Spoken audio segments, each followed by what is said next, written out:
Hello, this is Mike Swanson. You're listening to the Wall Street Window podcast. In a few moments, I'm going to speak of Carmine Savastano. Carmine is the author of the book, Human Time Bomb, The Violence with Our Nature, about the discord in our society, the causes, the history that's led up to it, and what can be done about it. And we talked about what's going on right now with this virus situation. What are the trends? What seems to be happening for the next couple months? And about these apps to track people and notify people that have been near people that have gotten this virus. Apple and Google in alliance together, they're starting to deploy them, and we talked about where that's happening and what is happening in that situation. Today's Memorial Day, of course. The stock market is closed, so I don't have anything to really talk about when it comes to the financial markets. So let's move on and talk of Carmine. But first, one quick commercial break. Carmine Savastano, Human Time Bomb, The Violence Within Our Nature, poses significant questions and considers the evidence that violence shapes the past and present. Author and Professor David T. Beato calls it an impressive tour de force. Savastano shows a mastery of relevant work in biology, anthropology, and intelligence. Each chapter will challenge readers to rethink old assumptions. Doctor of Psychology R. Blackstock notes, "It is a long, hard look into the potency of our collective shadow that is extremely relevant in today's socio-political climate." Historian and author Larry Hancock declares, "This work is a slap on the back of the head, a wake-up call, and a serious reality check as to the true human condition." Order your digital and print copies now on Amazon.com. For more information, visit tpaak.com. Hi, how you doing, Carmine? I'm doing good, Mike. How are you? Oh, I'm good. Yeah, it's been 2 or 3 weeks since we last spoke, and some interesting things I thought I saw I was just going to share with people to get things going. I'm going to make this a blog post and stick this in the show notes on YouTube and Spreaker and elsewhere. But one interesting thing I found was a bunch of emails that have been gotten from Freedom of Information Act requests that are from all the top officials dealing with this virus situation from January to February and early March. I think it ends when Trump announced his travel ban from people coming from Europe, which is still in effect. He just did one against people in Brazil because the cases are blowing up in Brazil. But I just thought this stuff's interesting if people are curious, what the officials dealing with this stuff were thinking and finding out as it was first evolving. Yeah, I looked over some of it, and the statistics, I think we can see a decided change in how, the responses are going on now from when they first were enacted. And I think that, it's unfortunately what we're seeing now in some cases is what should have been happening at the beginning, as they're doing a phased out process to shutdowns, according to how the medical data goes along with it, rather than the just stop on a dime that occurred.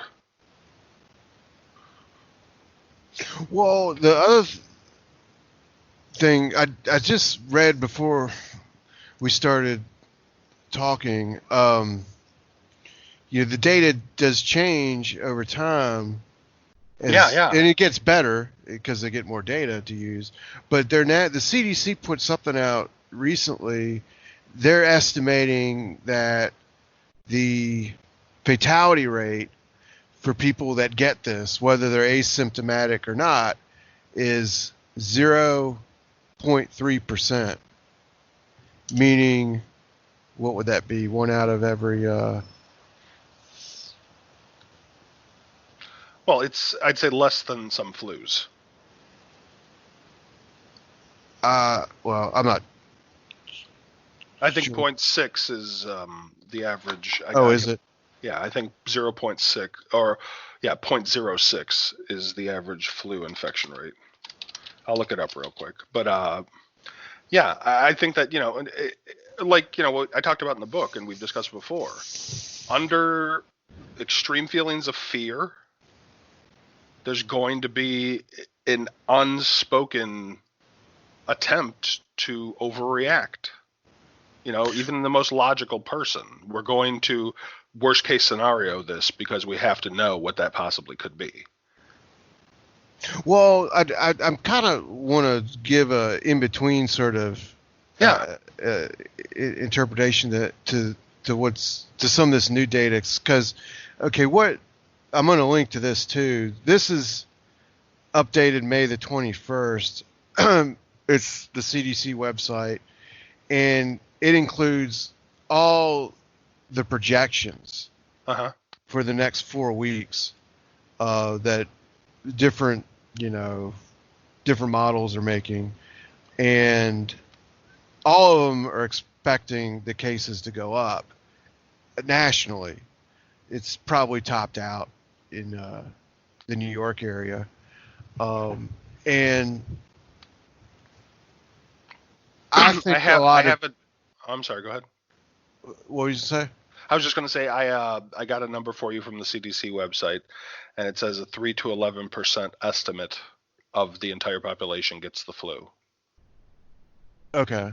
So based 8.8. So yeah, it's roughly comparable. There are some. This could be worse than some flus, and it's not as bad as others. So we're looking at basically a death rate of the seasonal flu should anything unexpected not happen. Well, what makes this different is more contagious. Yeah, and people I've seen, like different health officials, make the argument that it's going to end when 60 to 70% of people get it, or there's a vaccine. So, not 60 to 70% of the people are going to get the flu over the next 12 months, but they could get this. So that's why the numbers, even if the, odds of you dying from it are low, it can still create a large number of people across the entire country. Yeah. Or world, for that matter. Well, and that, unfortunately, that's one of the things, we talked about a little bit before, we might eventually have to accept if it becomes endemic in some places. This might just be something we have to live with, and we can't overreact every time. Sure. We won't be able to carry on a society. Well, in the end, anyway, I think you're right in pointing out this is important. I still, my opinion hasn't changed since we first started talking about this, I think like in February or March. I still think it's important. The social distancing seems to be effective. Mask wearing seems to have at least contained some areas that were really hard hit. And, most of the hospitals, even in New York, nobody was overwhelmed. So I think that those measures, keep them in place as long as necessary. If we can't, be around people we don't know all the time, that's fine. But it's the other things that weren't considered in the law. And don't worry, it's my allergies again. But I don't think our leaders considered the long-term ramifications of socially isolating people who were alone, who were elderly, who were poor, and what long-term ramifications they are enduring and will endure in comparison to the people who either have an essential job or have an official job where they barely notice this because they're still getting paid and all their benefits are still being covered. Okay, well, let me read. There's another study that's interesting. The information in it to me is what's interesting, and it's one of these. This came out the 21st also. It's an Imperial College study, and it's the data that is interesting. But it's not necessarily their conclusion, but I'm not sure which way I should. I'm just going to give you the conclusion first, because they're trying to argue with the data, sort of against what you're saying, and they're making this argument. First of all, what's interesting to me in this, and I'm going to link to this. It's worth people looking at, even if they're not going to agree with their conclusions. But what it does, it breaks down every single state in the country and shows you the how the rate of transmission has evolved. So obviously it all plunged in most parts of the country, right? But one of the things they're estimating how many people have it too. Yeah, so, the infection rates. Yeah, so they're estimating about 12% of people in New York have gotten it, but only less than 1% in Montana have gotten it. And they make the argument that the rates of transmission are higher in places that are more populated, more densely populated, and in which the people are more mobile. So New York is at the top of that category. Montana is at the bottom, and it's got a table showing, what the transmission rate currently is as of 3 days ago and what it was a week ago. And there's some places where it's very low. So, well, okay. I would just respond. I agree with what they're saying, that there are going to be more cases and there will be an upswing if we unlock all of these places. But my contention is, what is the alternative? The alternative is then shut everything down forever. No, I know what you're saying. Yeah. Well, obviously, you can't. My actual belief is that this is actually okay. Yeah, that's what they're using this to argue, and they're showing, like, where I live, the cases are rising. They're rising a lot in Texas, Arizona, Colorado, North Carolina, and so forth. And they make the argument that if the measures that had been in place are lifted, which is what is happening, that there will be 2.5 times the deaths in the next 6 weeks as there have been so far. Yeah, I saw that they were claiming, and they once again, what I would go back to, I know I'm sorry to have to repeat it for you, Mike, because I know you've heard me say this off air, but so what is the alternative to what they are proposing? They're proposing that we continue to do what we've been doing. Okay, so let's say we then do that. We just continue and we lock things down and we continue to do that. Look at where the economy is now. Where's it going to be when we double that amount of time, or we lengthen that amount of time another month or two? How out of funds are people going to be? How many starving people are going to Well, I'm just saying this. I agree with you. I agree with you. I'm not trying to No, I know you are. I know you're not their argument. However, I would make another argument, and that is that this is actually completely meaningless. Because it's going to go through the course of the population anyway. Yes, yeah, exactly. So meaningless, though, for several reasons. One, as you just said, the measures will not stop the virus, right? The only thing that will stop the virus is a vaccine. However, the odds are there's not going to be a vaccine generated fast enough. And if it is, there might be mistakes made.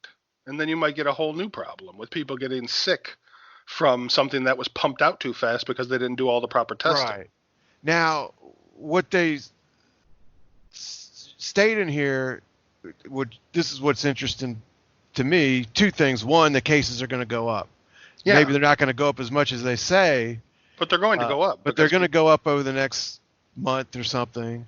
So this isn't over. And unfortunately, I think a lot of people think it is because they want to believe it is. And there's people basically telling them that. I know people that think it's fake and not real. Which is ridiculous. Yeah, they're just not paying attention. Well, I mean, they're watching things on YouTube and stuff. Yeah, they're watching Plandemic. So, but I mean that it's ridiculous. I think that we're once again caught in between two fringes. We have one fringe that denies reality and says none of this is actually happening, it's a hoax, and then we have the other side who is saying that this is so important, this is so critical that we have to freeze all other parts of our life to deal with this. And my contention to them would be, what other diseases that we know are more powerful than this diseases that killed more people, have we ever done this? Never. It's never been done in our history. Why is it being done now? What is so singular about this disease? I think you could probably go back and find... Well, there were small cases of it, but it wasn't a nationwide crisis where we ground everything. Well, I mean, you can find plenty of articles saying that the Civil War. That people shut down and really made changes when the Spanish flu came, for periods of time. Sure. Not permanently for 12 months, but for periods of time. Yeah, I think it was more proportional. Okay. It was more proportional then. What's interesting to me is and this is similar to these other CDC things that the CDC, other studies are citing, but they're arguing that nationally, in New York, they're estimating 16% of people have gotten it, 16.6.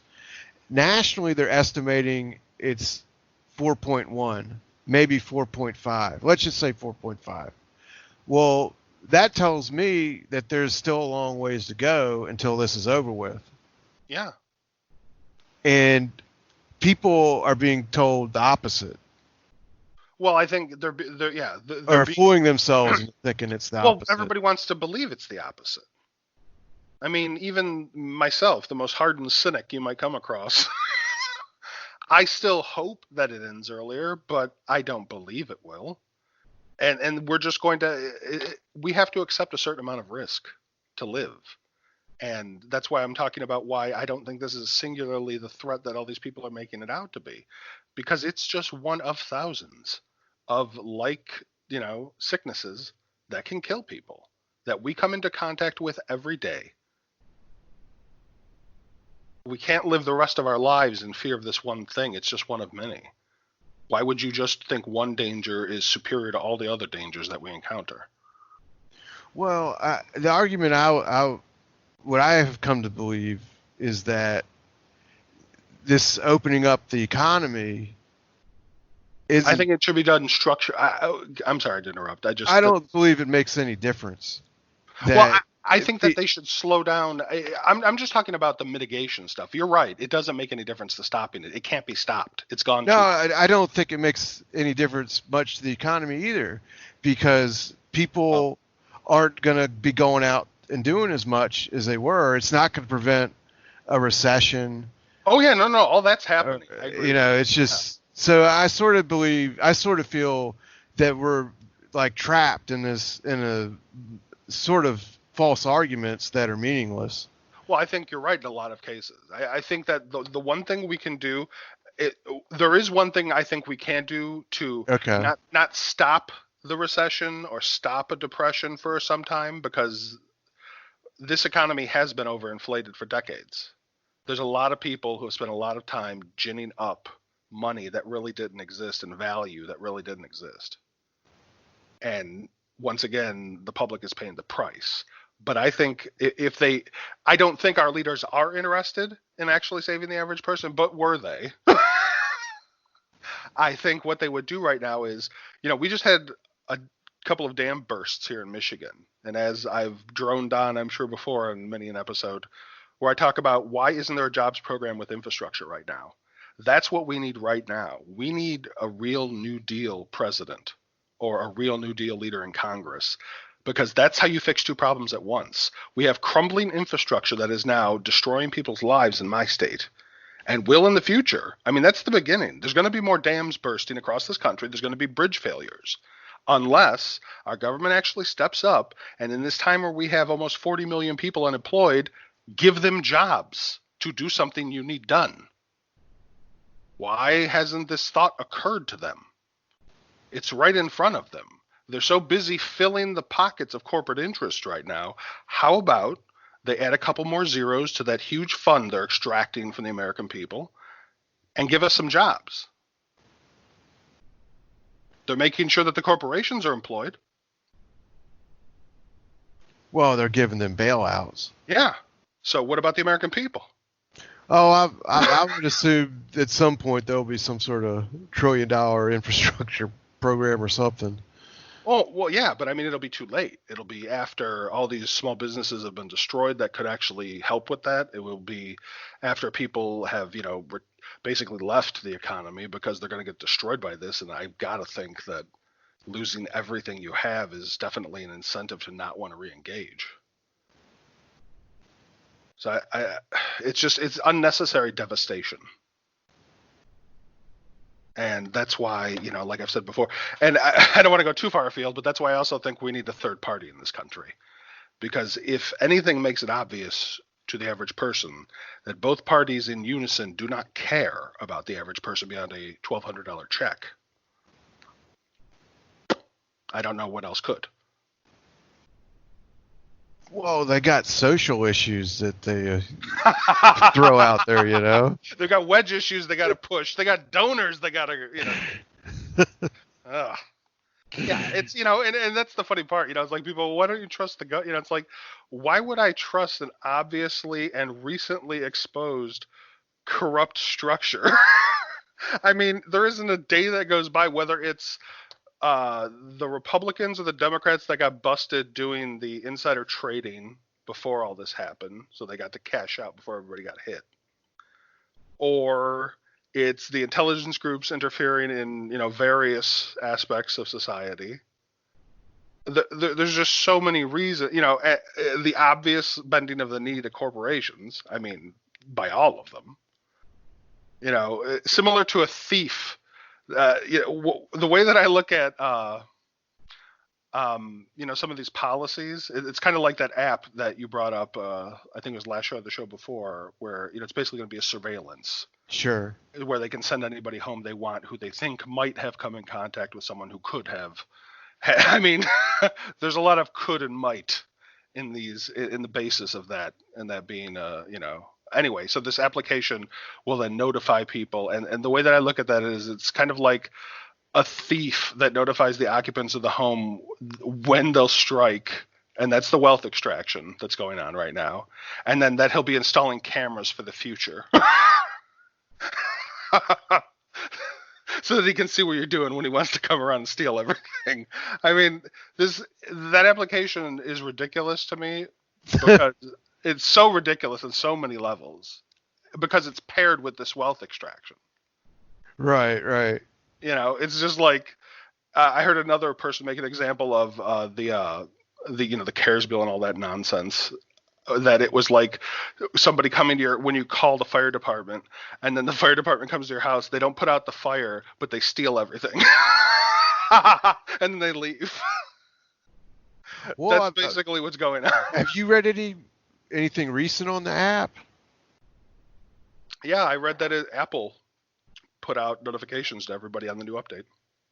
Oh, is it? Yeah, I mean, I saw a headline that they're. So I guess they've launched it, huh? Yeah, it's in the iOS now. Okay. Oh, well, I think I commented on Twitter. Somebody put up something about it, and I said, wealth extraction and surveillance. Thanks for all the help, U.S. government. Because it's ridiculous. I mean, I don't think people are understand, and in our fear, in the public fear right now, they're hoping that people will just agree with it and not question it.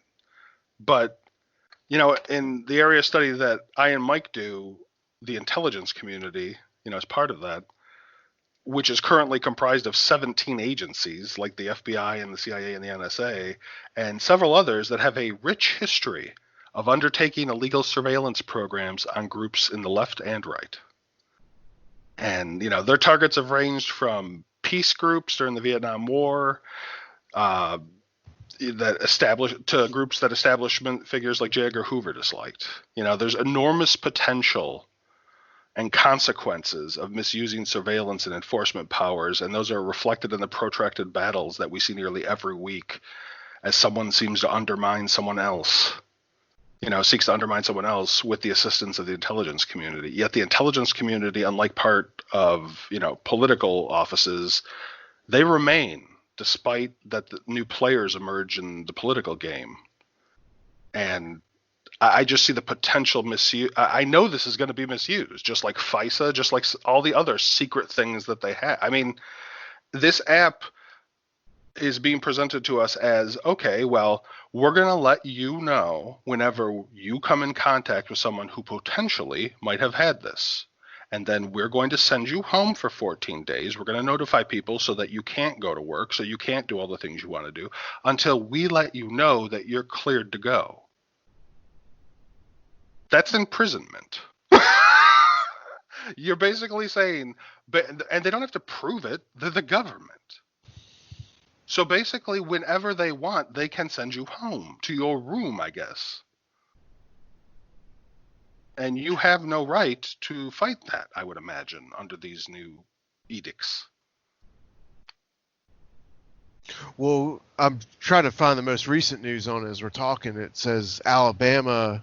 What I understood before was that the Apple and Google create the app, but then states, health departments have to partner with it. And so there's news from already have.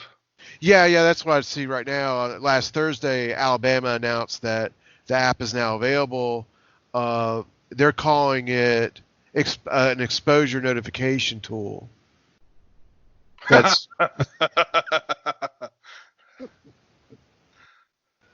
very, very, very bland professional language. However, there's been I haven't read it in detail the past couple of days, but when I was trying to get back up to speed on this like a week ago, and it was saying that one obstacle Apple and Google have had is that the app, it uses Bluetooth to see, that's what it uses to track everything, your Bluetooth versus someone else's Bluetooth, and then, gives them a number or something. And the state health departments also want them to track location information. Of course. But the companies, though, say they can't do it. And the reason they can't do it is violates the Constitution? No. There's two reasons. The one reason, which is probably not the real reason, is they say it might violate your privacy. But the second reason is almost certainly the real reason, and that is that to also track your data, your location, record it on this additional app or cloud or whatever it goes to, would tax the battery so much that the phones would cut off. That's the winner. So, the battery lifetime would be diminished. Therefore, people's time on the phone would be low, and then they can't make as much money from being on the phone. So, we don't care about our customers' rights. But if their phone goes dead too fast, they won't want to buy the next phone. So that's been the big obstacle, in getting more. Not every single state's adopted it yet. I guess they're hoping they'll cave in or something, but Alabama's doing it, so there probably others will follow. Well, I'm sure somebody's pockets are getting filled. Yeah. Yeah, no doubt. Yeah, well, and here's what I would say that it is. You'd have to go to the courts to actually hash it out, but I would make the argument that it is a revocation of our rights, a right to privacy that's supported by the Constitution. Because in essence, if this becomes compulsory, which it will, It will override the right to privately gather with other people and only gather with those who are approved by government fiat. Basically saying that this person could have come into contact with someone who could have had this, so you can't see them and they can't see you. Right. That's illegal. That's against the right to assembly. The end. I mean, they can argue all they want, but that's what it is. And that's what I fear it'll be used for. Because all these things, like we've seen with COINTELPRO, like we see with Operation Chaos and all the other storied illegal surveillance and harassment programs that they've run on people like Dr. King, they will try to get people to kill themselves. They will try to get people to act against their own interests, and they will try to blame people for things they didn't do. So I don't trust them with this. I don't think they need more information. If anything, they need less. They've already pushed our privacy to such a small little area of, the amount of space it actually takes up anymore. And now they want that last little bit. No, I won't give it to them. And I suggest others don't too. Yeah, well, the counter argument to that, though, would be, look, you've already done it. You've already given all your information to the phone. And if you've got Alexa, they're listening on everything you do if you got that Alexa gizmo in your house. And they're helping you. They're even talking to you. The Alexa is your friend. So how can why would you distrust us? Nice, exactly. What are you doing, Dave? Highly irregular. Do you have an Alexa? No, I do not. Well, that's unusual in itself. I know, exactly. I must be with some sort of weirdo that needs to be questioned. Yeah, I don't have an Alexa. Here's another thing that people are like shocked when I say. The only thing I use my phone for are phone calls and texts. That's it. I don't do anything else. I don't go online. I don't use it. I use my PC. Well, it's probably good. No, it is good. Yeah, it just keeps me off of the other stuff. That's right. I actually have to click to go to a website. And there's studies that show, that the phones actually cause people to get stressed. I mean, you write about what the internet does to people in your book. Yeah, the time bomb. Yeah, the constant updates. Just that reporter that was talking about how her life got better because she stopped looking at her phone all the time and looking for Facebook updates, and she didn't feel empty because she wasn't putting new stuff on social media instead of actually going out and living her life. And there's something more relaxing about reading a book, a physical book, than reading a website. Well, it's your own pace. It's not constant updates. It's not constant barrage of information. It's always changing all the time. Mm-hmm. So you don't, you're not, and honestly, it is. I mean, it's less stressful. It's less stressful to not, we all do it to some extent, but setting limits for yourself is a good thing. And that's, that's kind of like my feelings. To leave it back to what I was discussing about this application, there needs to be limits to what we allow our government and these corporations to do. They don't need to know where we all are all the time. It's none of their business. How about that? How about they don't need that information? Maybe the best way to encourage people to resist the app or further encroachments that could come in the future is to get used to just having their phone at home and leaving it there and going places without it. Call me a heretic, but I do that too. Maybe just doing that would help. Yeah, people, it is. That's the most. Just get used to not having the phone with you every second.